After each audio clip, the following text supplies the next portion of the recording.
The CULL is back, a weekly sport fishing debate show. I'm Dave Mercer. And I'm Matt Pangrac. And this week's topic is, will a Big Four athlete ever make the Elite Series or the Bass Pro Tour and become a full-time angler? Ooh, I like this one. We're talking Big Four: basketball, baseball, hockey, or football, like NFL, NHL, MLB. Well, a guy who's played under the bright lights, fish under the bright lights full time. That's it. What's your Dude, take? I think so. Really? I think yes. Listen, now there's a number of professional athletes that have transitioned to becoming passionate anglers, specifically in hockey, because I think a lot of northern guys like to fish, even in baseball a lot. But we've seen Brian Robinson, former Minnesota Vikings, fishing Opens and Toyota Series.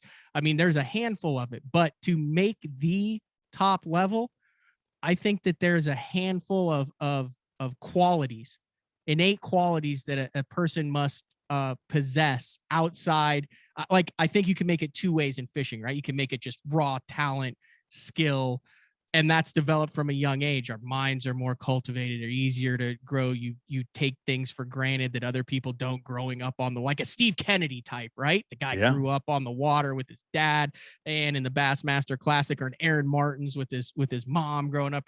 But there's also a competitive drive, a tenacity, a deal where you have to have the discipline to learn something new. And when you've been at the top 0.000%, like a professional athlete has, you know what it takes and the regiment that it takes to succeed. Now, there's a little bit of unknown, of the L word there, Dave, luck, that is involved with it. But I think if a professional athlete has that desire to do that as a second career, I think he has all of the tangible assets to make it happen. I agree with that, but I disagree.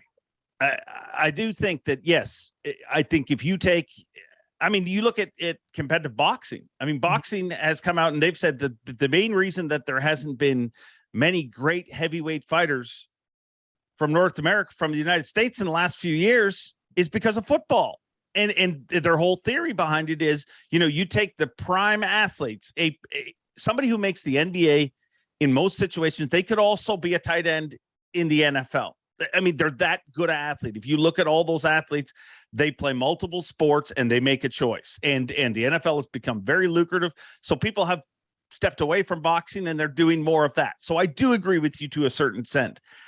But I also don't believe that after you've played Major League Baseball or in the NHL or whatever sport you've come from and you've gone to the highest high, I don't know that you're going to have the drive to accomplish that. I get it. What you're saying is right. If we found the perfect storm and somebody just said, I want nothing more than to do this, but coming from there and coming from the world where they live in private jets and don't have to put up with the hardest thing to put up with in pro fishing doesn't happen on the water. It's the long night drives. It's the blowing out tires. It's the buddies helping each other because they're literally stranded in the middle of nowhere trying to make it to the next event because of something happened to their boat, their truck, their whatever. All of that. I just don't think, I think that you'll get some that want to be part of it and they'll tiptoe into it, but I just don't see it happening. I really just don't, because you have money. You know what I mean? That drive of things isn't as strong. I mean, the old saying, it's hard to get up when you're sleeping in silk pajamas. These dudes are sleeping in silk pajamas. So I just don't think you're going to see it happen. But I will say, if it does happen, I'm going to call it right now. A buddy of mine, Brian Bickle, is about the guy who stands out to me. And I fished with a bunch of pro athletes over the years, been lucky enough, but most of them still kind of think there's a lot of luck involved, and most of them kind of just don't treat it like a sport. Bickle has always been a sponge with it, just like really a student of the game, like wants to be the best at it. But I still don't think, with everything he's got going on in his life, I mean, you've given so much of your life to your sport. You have a wife, you have kids. Everybody gets distracted by that. I think it's got to be the perfect scenario. Everything you just mentioned, I agree with. It has to be the perfect storm. But some of the things that you mentioned are the reasons why I think it's going to happen. You take the average age of a professional angler in their prime, and it's their 30s, their mid 30s down into their 40s, early 40s, before they kind of start slowing down a little bit. Still competitive, but most of these professional athletes are going to be in their 30s when they retire. Or you have one that's had an injury, is in his late 20s, is retiring. One of the things that we always talk about as a hurdle is finances. A lot of professional athletes, if they've been responsible to it, they have the finances to it. They can enter a series of the Opens. They can fish the Toyota Series. They don't have to rely on winnings to survive. They can make those decisions based on they don't have to make on the water decisions based on finances. So there's two of the things that are out of it. Also, a lot of professional athletes have big networks. They know a lot of people. A lot of people want to hang out with them. They're cool dudes and like that. So like you take a guy like a Brian Robinson, dude, like I love having him on the show, the BTL. I love hanging out with him before the weigh.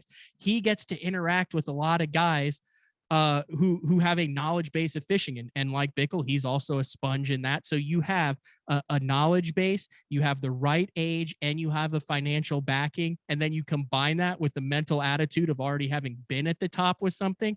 I just think those are four key ingredients to professional angling that those individuals possess. And the reason I don't think we've seen one yet is because I don't think there's a ton of them that are trying.